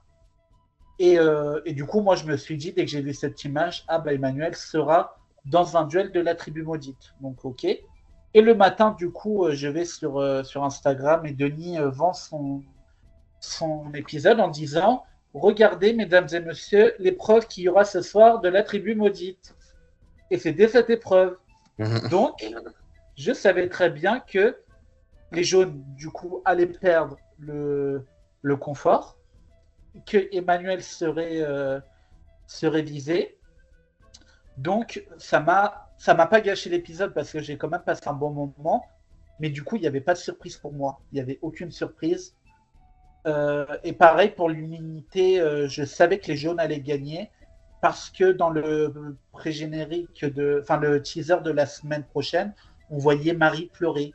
Donc on se disait, bah, si on n'a pas vu ce moment-là avant l'épreuve, c'est qu'ils perdent et qu'elles sont en danger. Donc ça m'a un peu sorti du truc sans pour autant, ça m'a pas gâché l'épisode parce que pour moi, j'ai trouvé que c'était un très bon épisode et la fin assez indécise entre Marie et Harry, on savait pas lequel vraiment allait sortir. Donc voilà, c'était ça mon coup de gueule sur les spoils. Ah, mais je suis d'accord avec toi. Moi, dès que. En fait, j'ai mieux regardé le générique cette fois, ce que je n'aurais pas dû faire, mais je suis perdu. Et dès que j'ai vu sur la planche, j'ai fait non, mais genre, c'est à la réunification, ça. J'ai dit, c'est un duel, et je dis, bah, pas à l'abri que ce soit très bientôt. Donc j'étais, bon, bah, il y a des chances que, bah, au final, les jeunes, ils perdent. Il Hein. y a un élément, une chose à laquelle je viens de penser qui peut être à la fois positive pour moi et aussi négative. C'est en ce qui concerne le fait que le gagnant du duel reparte avec un collier. Hum. Exemple d'Iliès. Iliès, lui, il est revenu avec un collier. Donc quand il va voir que la personne qui a gagné le duel sur la tribu maudite euh, revienne l'air comme ça, tout penaud de guirette en étant content d'être gagné, en étant contente d'avoir gagné, je veux dire. Lui, il saura très bien cette personne-là n'est pas revenue les mains vides. Alors si c'est Nathaël qui revient, c'est tout bénéfique pour lui parce que déjà il y a une alliance naturelle, donc il va pouvoir utiliser entre guillemets Nathaël pour monter une petite stratégie. Mhm. Si Nathaël et si c'est une personne avec qui il s'entendrait moyennement, il va pouvoir utiliser ce fait-là pour essayer de la dégager et lui couper l'herbe sous le pied. Et Ah, ça peut être positif aussi parce que je pense à l'échéance. Les candidats auront jusqu'au conseil de la réunification pour jouer leur collier. Et si il y a une grosse partie, voire tout le monde qui sort les colliers, à ce moment-là, ça va être un bordel. Je, je pense que ça peut être potentiellement jouissif. J'espère que ça sera plus jouissif que l'année dernière, quand même. oui, très clair. Là, Eh, des têtes peuvent tomber, je pense. malheureusement, ouais, ce collier, c'est à double tranchant. C'est en mode, ça peut être super bien comme grave relou, quoi. Donc, Ouais. Mais après, du coup, tous les candidats savent oui, que le gagnant a un collier. C'est pas que les gagnants du duel qui l'apprennent après leur duel. Denis non, l'a non, dit tout le monde le à tout sait. Hein. le monde. Donc, il Ouais. n'y aura pas cet effet surprise de ah, il a peut-être un collier ou pas. Tu sais d'office que la personne qui revient a un collier. Ouais, et je pense que l'information peut se répandre comme une traînée de poudre sur l'île. Ça, tout le monde va le savoir. Donc, on peut avoir, hormis les colliers déjà cachés sur l'île, on peut avoir déjà 5 ou 6 colliers issus de la tribu maudite. Déjà. Moi, j'aime beaucoup les colliers. Je trouve que ça fait partie du jeu et c'est important d'en avoir. Après, trop de colliers tue le collier. Je suis d'accord que ça peut vraiment bloquer le jeu et handicaper. Après, je pense qu'ils avaient besoin de faire ça pour protéger un petit peu les membres de la tribu maudite qui reviennent dans le jeu et forcément pour se dire voilà, il faut pas qu'ils se fassent éliminer tout de suite. Le fait que ce soit jusqu'à la réunification, c'est peut-être aussi pour leur laisser l'opportunité de jouer justement, c'est-à-dire de ne pas forcément sortir le collier au premier conseil qui arrive après leur réintégration dans la tribu. Donc peut-être faire des coups de bluff en mode bah oui, je vais le sortir mon collier évidemment, et en fait ils le sortent pas.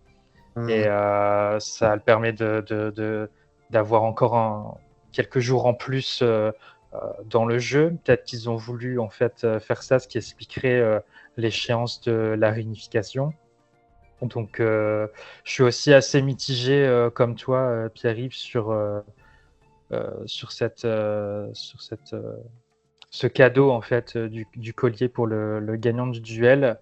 Je pense que ça peut être très bien, mais on n'est pas à l'abri de certaines conséquences où on se retrouve, comme tu dis, avec plein de colliers à jouer au dernier conseil avant la réunification et que ça fasse sortir un gros candidat ou un candidat qui avait très bien joué depuis le début et qui se retrouve comme ça éliminé aux portes de la réunification. Ouais. Bah, moi, je pense à Alexandre sur tout ce qu'il a dit au premier épisode. Si lui a un collier, je pense que ça peut être une opportunité en or massif pour tenter un blindside et faire tomber Hugo, par exemple. Même si parce que je pense pas que ses coéquipiers votent contre Hugo. Hugo est sur un piédestal. Il y a un gros chambardement de ce type pourrait le mettre dans une situation très très très périlleuse, je trouve. Et effectivement, je vois pas forcément. Je sais pas, pour Hugo et Fred, je le sens pas très bien en fait. Pour l'instant, ça a l'air d'aller. Sur les 2 premiers épisodes, c'est plutôt positif, mais je sais pas, j'ai un mauvais pressentiment pour eux. Je pense qu'il y en a au moins un des deux qui va sauter avant la réunification et de façon un petit peu, peut-être, voilà, un blindside. Et effectivement, ça pourrait être en lien avec la tribu maudite et les fameux colliers de récompense. On n'est pas à l'abri. Moi, je serais content qu'il y ait une grosse surprise comme ça, personnellement. Ça serait hyper intéressant, mais. On voit déjà Clément se frotter les mains.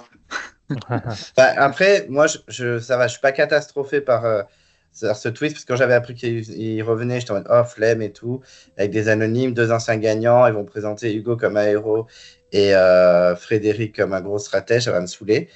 Finalement, pour l'instant, ça passe. Très honnêtement, je ne comprends toujours pas l'intérêt de leur venue. Il y a déjà le twist de la tribu maudite qui prend énormément de place. Voilà, je comprends pas trop le délire, pourquoi pas, mais bon. Voilà.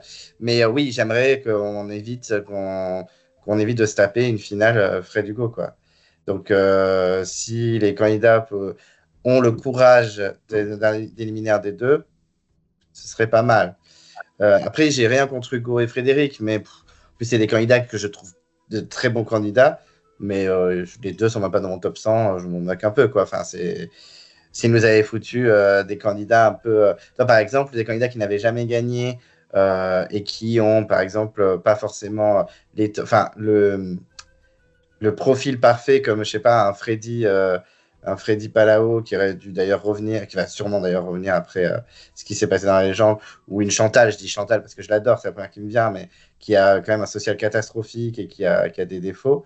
Ce serait pas mal. Là, c'est 2 anciens gagnants, donc un peu flemme. Donc j'avoue que pour l'instant, ça va, ils sont sympas et tout. Mais si on se l'étape jusqu'à l'épisode 16, moi, je vais un peu craquer parce que il y a le côté aussi, les candidats qui vont pas vouloir les éliminer pour pas se faire des trucs sur les réseaux. Il y a le côté, ouais, mais bon, enfin, il y a plein de trucs qui vont jouer, en fait. Donc, j'aimerais bien, ouais, que. Je pense qu'Alexandre ou une Lola serait capable de tenter le coup. Mais après, une Cassandre. Même Fred, si elle le rejoint quelque part en swap ou en réunification, elle va pas se dire ouais, il faut grave le virer. Non, à aucun moment. Donc, on va passer à la dernière phase de ce débat avec le winner pick et la note de l'épisode. Donc là, il n'y a que 2 épisodes. Dans le winner pick, c'est un peu perdu, mais bon, c'est quand même rigolo de dire un nom et puis imaginer on tombe sur la bonne personne. Ça peut être sympa. Donc, Maxime, ta note de l'épisode, et c'est sur 10. Et 1 ou 2 candidats que tu vois potentiellement gagner la saison. Alors, ma note, je vais mettre un solide 8 sur 10. Parce que franchement, j'avais déjà beaucoup aimé le premier épisode. Même si je le trouvais pas transcendant, il avait rien d'exceptionnel. J'avais passé un bon moment, donc j'étais quand même assez positif suite au premier épisode. Mais c'est vraiment ce deuxième épisode qui m'a bien convaincu là pour ce début de saison. Il y avait énormément de positifs. On voit davantage certains joueurs. On a d'autres qui confirment aussi. C'était assez rythmé. On commence à voir un peu des histoires d'alliances, de stratégie, des tensions. Certains candidats assez clivants. Donc, pour moi, oui, je dirais un solide 8 sur 10. Je pense une très bonne note, de toute façon. Donc, je pense que l'épisode mérite ça. Ça me donne vraiment envie de voir la suite de la saison. Là, je suis bien accroché suite à ce deuxième épisode. Et pour mon winner pick, c'est très compliqué quand même, comme tu disais, Clem, au bout de 2 épisodes. Et je pense que je vais me planter magistralement. Mais j'avais un nom qui m'était venu en tête après le premier épisode. Et c'était celui de Cassandre. Ah ouais. Et je pense que je vais rester sur Cassandre, même si là, pour le deuxième épisode, on l'a un peu moins vu, et c'est ça qui me fait un petit peu douter. Mais je trouve que Cassandre, depuis le début, elle est montrée assez positivement dans le montage. Je pense qu'elle est en capacité, elle a l'air d'être appréciée de beaucoup, et elle est en capacité de créer de solides alliances, des bonnes relations avec les autres candidats. Elle paraît hyper sympathique, plutôt drôle. Des fois, il y a des moments, je trouve qu'elle était un peu marrante, même quand elle a découvert que les mecs voulaient voter contre une fille. Elle a dit mais qui écoute les hommes de toute façon. Enfin voilà, je la trouvais plutôt marrante. Et je me suis dit que voilà, sur ces 2 premiers épisodes, elle est plutôt montrée assez positivement, et je pense qu'elle a aussi certaines capacités physiques qui peuvent faire qu'elle peut montrer sur la partie pré-réunification qu'elle est intéressante pour l'équipe et qu'elle peut les aider à aller plus loin, à gagner des épreuves. Et en même temps, après la réunification, si elle arrive jusque-là, elle pourrait peut-être en gagner quelques-unes, et grâce au social, se glisser tout doucement vers une potentielle finale. Donc, et vu que j'ai pas d'autres idées, je pense que je vais rester sur Cassandre. Bah, après, tout est possible. Hein. Regarde Léa, la gagnante du Chasseur d'immunité. Les 2-3 premiers épisodes, on la voyait quasiment pas. Donc, tout est pourquoi pas. Et franchement, pourquoi pas. En plus, on l'a pas encore trop vu sur les épreuves. Donc c'est possible. Hein. Ok, Pierre-Yves, toi, ta note et ton winner pick. Ouais. Alors, le premier épisode, je l'avais trouvé assez moyen, sans relief. Donc, moi, j'avais donné une note de 5 sur 10. Parce que moi, j'aime pas trop mettre de notes élevées au premier épisode, de peur d'être déçu par la suite.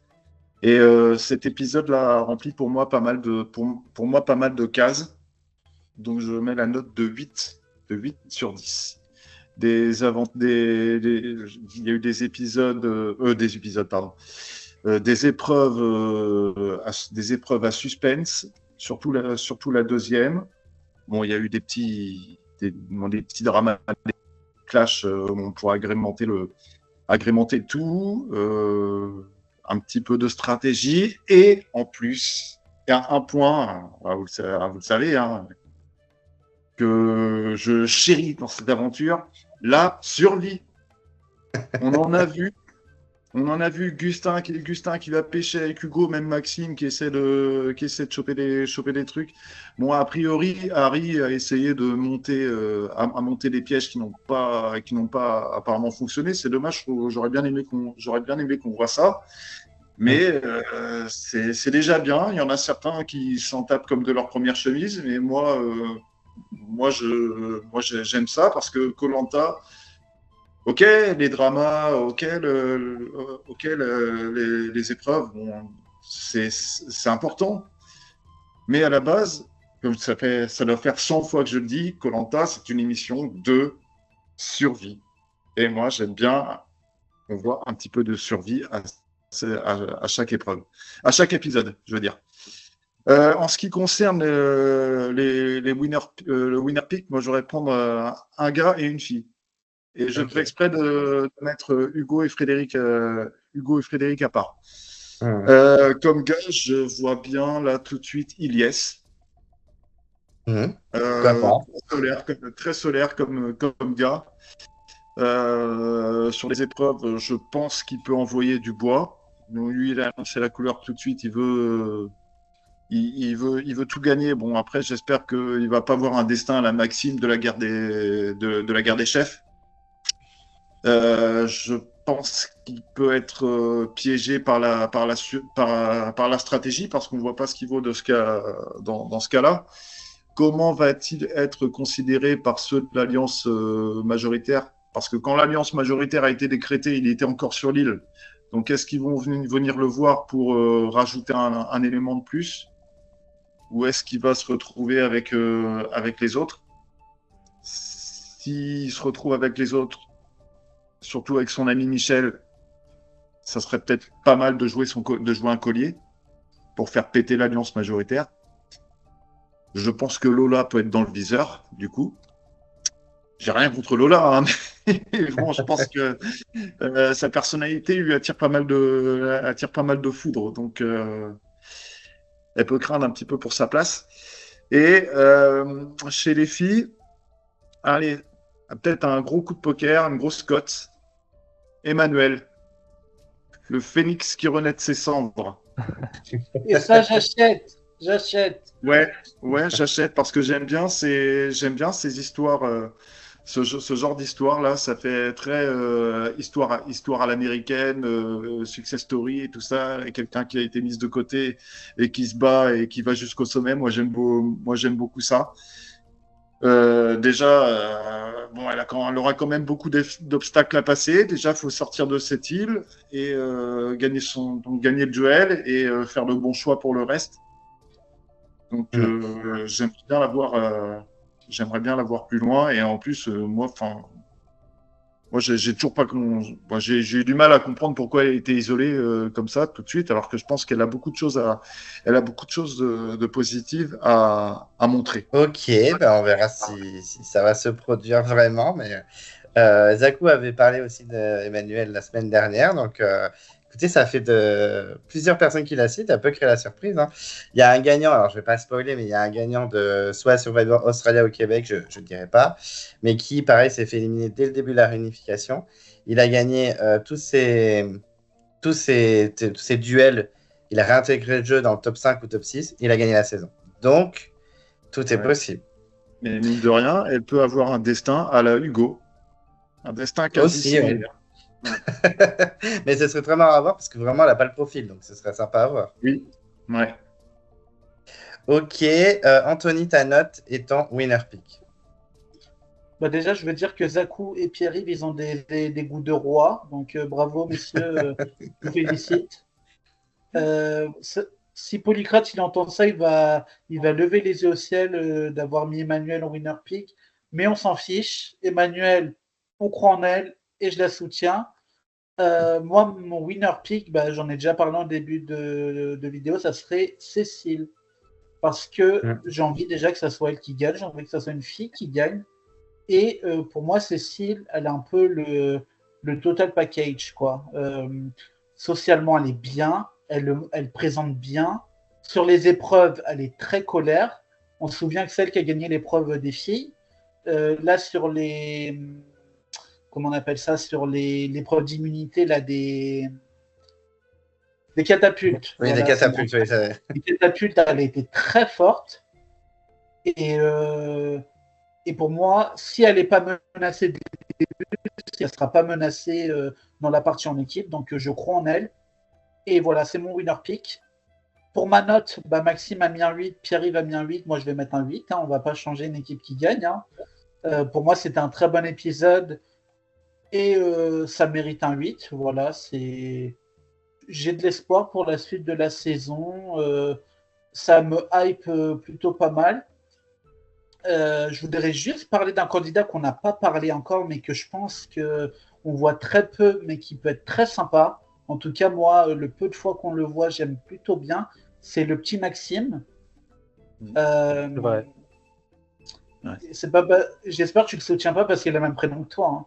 Bah si, je me suis dit que bon, vu les précédents Maxime qu'on a eu, ça pourrait être sympa aussi d'avoir Ça va, une meilleure représentation de mon prénom, mais c'est vrai qu'on n'en a pas parlé, je te rejoins, j'ai trouvé pas mal pour le peu qu'on l'ait vu.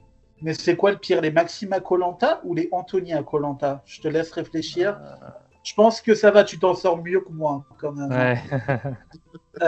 Ouais, non, Maxime, il a une bonne tête, je sais pas, moi, un petit minet comme ça, je pense qu'il peut aller, il peut créer la surprise, il peut. En tout cas, le peu qu'on le voit, j'aime plutôt bien, c'est comme Cassandre. Voilà, t'as l'impression que c'est les deux enfants de la tribu. Et moi, j'aime plutôt bien et je les soutiens. Ils sont plutôt sympathiques, donc voilà. Je voulais juste parler de Maxime parce que je trouve que ça peut devenir quelqu'un d'assez intéressant. Et j'avais juste une question pour vous, pour finir, parce que je sais pas si vous avez vu dans le teaser, Denis dit, enfin après c'est Denis, hein, c'est la première fois dans l'histoire de Koh-Lanta. Alors, qu'est-ce que ça peut être cette première dans l'histoire de Koh-Lanta? Bah, c'était sur une épreuve, donc ça doit être un truc d'épreuve. Hein. C'est ça. Pas, une chose à laquelle je pense tout de suite, c'est deux abandons en même temps, médicaux. Non. Après, il faut se méfier de ces effets d'annonce là. Il y a les premières fois qui ont fait cheat. Hein, donc, Ouais, moi Ah j'y oui, crois pas du tout aussi. Donc, Denis, mais- c'est le roi pour dire à chaque fois c'est épique, c'est la première fois dans koh c'est incroyable, c'est insane.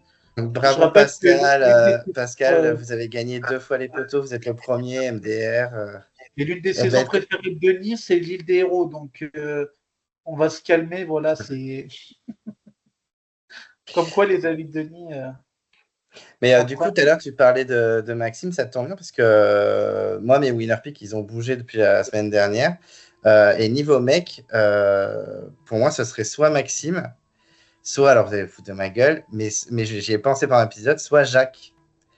Jacques qui a un Non, montage que ouais. positif. Il n'y a que du positif c'est très dans positif le Jacques. montage de Jacques. Et il a un montage, alors moi, à l'époque, on a fait les portraits, à aucune seconde. J'aurais pensé que ça se passe comme ça pour lui. Et voilà, on sent que c'est quand même un gros allié de Frédéric. Il se bouge sur le camp, sur les épreuves, il ne les mérite clairement pas. Il est hyper apprécié. On a fait l'éloge au premier conseil, on faisait 1000 éloges sur sa tête.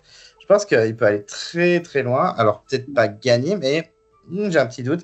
Pour moi, si c'est un mec, à l'heure d'aujourd'hui, ce serait soit Maxime, soit Jacques. Et niveau des filles, ben, je te rejoins Anthony. Clairement, moi, Cécile, c'est pour moi la fille qui a le meilleur profil pour remporter la saison. Et au niveau de la note, c'est comme vous, un 8 sur 10. Je comptais mettre 8, donc c'est Voilà. très bien. On est raccord tous les quatre. on est unanime, ouais. Peut-être que vous demandez qui est Maude. Vous savez qui est Maude ou pas? C'est vrai qu'on l'a pas vu, la pauvre.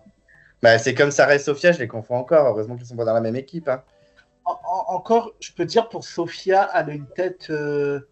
Moi, Sophia, j'aime beaucoup déjà. J'en ai pas parlé, mais j'aime beaucoup Sophia. Et elle a une tête pas typique, mais elle a une tête que tu arrives à différencier, j'ai envie de dire. Que par exemple, Sarah, Mélissa, Marie, c'est vrai qu'elles peuvent avoir la même tête, mais moi, ça va, Sophia, j'arrive à la différencier. Mais, et pourtant, Maud, elle ressemble pas aux autres, mais Maud, quelle horreur, quoi, on la voit pas. On la voit jamais. Et des fois, quand on la voit, c'est pour faire des têtes avec des gros yeux comme ça, tu te dis, mais qu'est-ce qui t'a choqué, ma pauvre petite Pauvre Maud, j'espère qu'on va plus la voir et que ça va être crescendo, parce que si elle a une aventure... parce que là, du coup, il y a Hugo du serveur qui nous a partagé les confesses. Oui, le nombre de confessionnels qu'ils ont, ouais. Maud et Harry ont zéro confesse. Donc, ça Zéro va, Maud, confesse. elle est encore dans le jeu, mais Harry, il a fait un Koh-Lanta, zéro confesse, quoi. Donc, super. Ouais, c'est Merci, chaud, ça. monsieur, d'être venu. Et j'espère que pour Marie, Maud, ça va monter, parce que, bon, la pauvre, quoi. Ouais, c'est horrible quand même pour elle. Hein. Mais tu sais que c'est la première fois où, au deuxième épisode, alors pourtant je retiens grave les noms et les têtes en 3 secondes. Vraiment, je vois le premier épisode, mais que ce soit l'émission, même quand j'étais gamin, je regardais Koh-Lanta ou Star Academy, le premier prime il se finissait, j'étais en mode, alors il y a machin, il y a bidule, il y a machin, je ne sais pas pourquoi j'y arrivais. Et là, Ouais. au deuxième épisode, à un moment, ils sont dans la jungle avec Hugo et Gustin en train de couper un arbre, et il y a Sarah avec eux, et vraiment j'étais en mode, mais qui est-elle? Et vraiment, c'était pas pour me foutre de ça. J'étais en mode, mais c'est qui elle? Et vraiment, je réfléchissais. Je me disais, c'est pas elle, c'est pas elle. J'ai dit, mais non, c'est pas Sophia. Puisque... Et j'avais noté Sophia dans mes notes. Et en fait, je fais, mais non, c'est pas Sophia, elle est de l'autre côté, elle fait l'alliance avec les 5 là. Donc je me dis, mais qui est-elle? Et après, je fais, ah oui, la championne de basket, ok. Mais c'est la première fois que. C'est que Sophia est chez les jaunes, Sarah est chez les rouges, et Mélissa est chez la tribu maudite. Donc, Voilà, c'est tu te exactement ça. repères parce que tribu, ça va encore. Par rapport à Jacques. Donc, Jacques, Oui. pour toi, c'est un winner pick. Ouais, je pense qu'il Potentiellement. potentiellement, oui, il a des chances d'aller loin. Après, je pense que l'alliance dans laquelle il est, surtout par rapport à Frédéric, peut lui amener un avantage comme un désavantage. Parce que je pense que Jacques a un potentiel social aussi élevé, voire peut-être un peu plus que celui de Nicolas l'année dernière. Ah oui. En termes de carré, on sait très bien ce qu'a fait Frédéric de Nicolas. Oui, c'est vrai. Ouais. Donc je pense que Jacques peut se faire couper la tête aussi à un moment donné. Oui, il y a des chances. Bon, après, je ne sais pas Voilà. si c'est un mec qui regarde beaucoup koh parce que vu qu'il est sur les réseaux, ça se trouve, il n'est pas forcément là par fanatitude de l'émission. Mais s'il a regardé la saison de Frédéric, il va peut-être pouvoir se méfier un petit peu. Oui. Après, ça peut être bien pour lui de rester avec Fred un certain nombre de temps. Il y en a beaucoup dans d'autres saisons, même dans Survivor, où ils font ça. Ils gardent en allié quelqu'un qui attire plus la lumière, voilà, Fred, c'est un danger plus évident, je pense, aux yeux des autres que Jacques. Donc, c'est un peu Fred, ça peut être un peu son bouclier en se disant, de toute façon, s'ils doivent un peu viser mon alliance, ils vont peut-être plutôt taper sur Fred en premier, sachant que de prime abord, il paraît plus dangereux. Puis bon, il y a aussi le fait que son expérience, sa présente saison, tout le monde le connaît, alors que Jacques, il est comme les autres. Ils Oui. savent pas ce que vaut Jacques. Mais effectivement, Jacques, niveau social, ça peut être très lourd. Et moi, je lui vois bien un petit destin à la Cyril de la guerre des chefs, où il se révèle un peu stratégiquement au fil de la saison. Et je pense qu'il pourrait nous faire des très beaux coups, Jacques. Ben, je suis impatient de voir, mais je pense qu'il peut aller loin. Hein. Après, il faudra que cette alliance-là soit aussi solide que celle qu'on a vue pendant le Feu Sacré. Parce que faire plus solide que l'alliance des garçons, là je pense qu'il va falloir s'accrocher. Et on voit déjà dès le départ qu'il y a peut-être des petites anicroches là. Donc, Ah oui, c'est sûr. c'est sûr. C'est pas gagné. Ok, des choses à rajouter, parce que là, Anthony est en train de sombrer dans le noir. Désolé. Mais moi non plus, j'ai pas mis la lumière. Trop loin pour que je l'allume. Oui. Non, mais surtout que ça y est, le soleil se couche plus tôt, bientôt fini, fin de l'été. Bon, en tout cas, merci à vous trois, c'était top. On se retrouve rapidement. Mais déjà, Maxime, on se retrouve demain. On va essayer que ce soit plus court, mais en tout cas, on se retrouve demain. Et puis, Pierre-Yves et Anthony, on se retrouvera dans d'autres débats Koh-Lanta. À mon avis, il y aura au moins 16 épisodes. On aura le temps de se recroiser plusieurs fois. Bah, merci à toi, Clem, pour nous avoir reçus. C'était cool. Et voilà, quoi. Que les prochains épisodes soient encore très passionnants et stop les spoils, quoi. Ça peut être le mot de la fin. Ouais, okay. On va faire on va mener un combat là. Stop les spoils. Stop les spoil. Ok, à très vite et puis bonne soirée. Merci pour tout. Salut les gars. Ouais, salut. À bientôt. À plus. Au plaisir. Salut.